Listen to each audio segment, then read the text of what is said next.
Pag-usapan pa natin ang mga tumatayo sa parking space kasama si Mobile Journal Ivan Tarinque.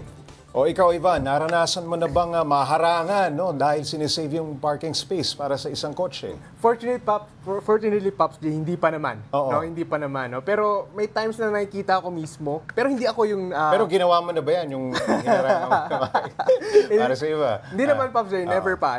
No? So, pero kasi viral, ang dami niyang maraming kumakalat. gumagawa niya. Nakikita natin yan. Marami talaga, Pops, ngayon, lalo na ngayon, nag-viral also sa mga social media. No, marami talagang mas naging... Minsan, source pa ng pinagmumulan pa ng away yan di ba? Ang dalawang motorista. Tama ka dyan, Pops, no? Kaya ito talaga yung target nung ordinance na ito. Yun nga, yung hindi na umabot sa awayan talaga, no? Sa ganong level ng inconvenience sa mga motorista. Dahil hindi lang naman sila yung naaabala pagdating dito dahil usually pag parking pila-pila yan Oo. No, Ivan, base sa pag-aaral ng Marikina LGU, ano ba yung dahilan ng iba? Bakit nila hinaharangan yung parking space para doon sa gusto nilang paparadahin?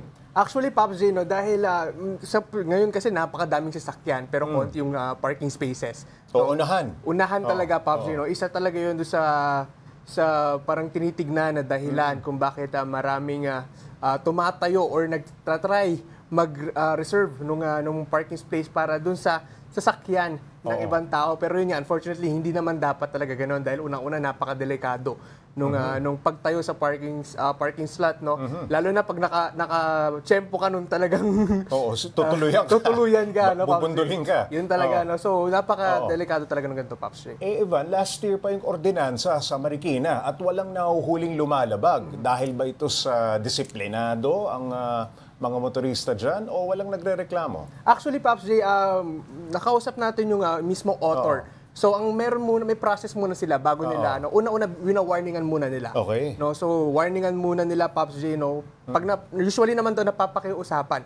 Pag nabigyan na ng warning, usually napapakiusapan, naalis na. No? So, tapos pagkatapos ng Pops J, pag tuluyan daw talaga, tatawag na ng OPSS. So, yun yung mga traffic marshals sa Marikina. Para bitbitin yung taong nakaharang sa parking space. Titikitan. Titikitan yung tao. Hindi naman bubuhatin na Pero alisin, titikitan siya, Pops J. Tapos pagmumultahin. So, Pops J, ang multa dito is 1,000 pesos. 1,000? 1,000 or community service na 8 hours. So, it's either doon sa dalawang yun, Pops J. Halimbawa, yung palusot na kunyari, may tinetext o may tinatawagan, hindi niya nakikita na may papasok na kotse. Pero nandun siya sa parking space. Paano yun? Pops J, yung ganong senaryo. Palusot. Hindi pa rin talaga pwede yun. No? Usually naman may mga kinakausap naman yan, Pops J. No? Usapan talaga. Pero yung pagtayo kasi talaga, Pops J, yung talaga iniiwasan dahil nagkukos talaga siya ng traffic, lalo na sa mga closed na establishments. Correct. No? Saka itong ordinance kasi na ito, Pops J, sakop niya yung public and private establishments. Pero Ivan, may isa pang gumagawa nito. Iniiwan yung shopping cart doon mismo sa parking space. Kunyari, may hinihintay siya. Pero pupunta na siya pagka aalisin at paparadahin na yung isang kotse. Yun ba violation pa rin ba yun? Actually, Pops J, yung mga ganong klaseng incidents naman, binabantayan naman yan ng mga traffic marshal, hindi lang sa mga private establishments, pati sa mga public places. Usually, sa Marikina, Pops J, pati yung mga cones, yung mga sementong nakabato, yung mga sementong pang-reserve ng parking sa harapan ng bahay, kinukuha din yan ng mga traffic marshals. Hindi pwedeng i-reserve kahit harapan yan ng bahay mo, Pops J. Okay, anong dahilan ng Marikina LGU sa paglalabas ng ganitong klase ng ordinansa dahil ba may ganitong mga insidente? Actually, tama ka dyan, Pops J. No? Last year, may nag-viral din na same incident. No? Katulad ng mga napapanood natin ngayon. No? So, inunahan na nila. No? Kaysa naman daw tuluyan talagang magkaroon pa ng mga or mas lumalim pa yung mga... Minsan nagkakasigawan pa dyan. Ayun nga, Pops J. No? Yun na yung gusto nilang iwasan na baka mas lumalim pa or mas lumaki pa yung problema na imbes na away parking.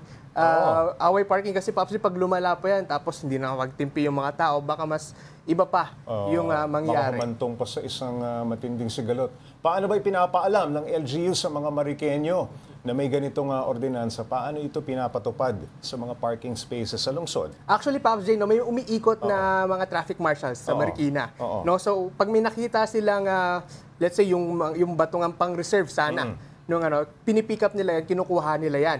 Meron din silang mga online mga social media accounts, so online platforms kung saan sinasabi nila or pinopost nila Na bawal ito. na bawal yung mga ganitong klaseng mga bagay, hindi to pwede, at pwede kang maparusahan at mabigyan ng community service dahil lang doon